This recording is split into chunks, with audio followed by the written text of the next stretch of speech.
I don't have a formula, but I have a way to add these up that's very quick. So your multiples of greater than 100 and less than 200, so you got 105, 110.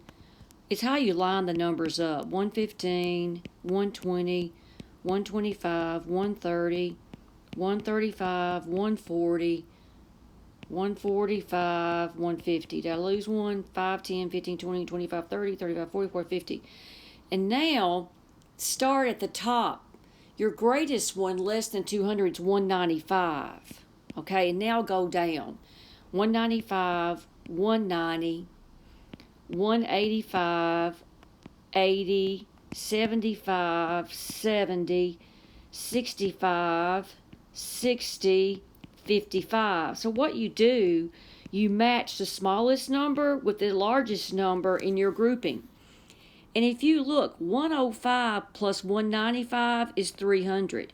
110 plus 190 is 300.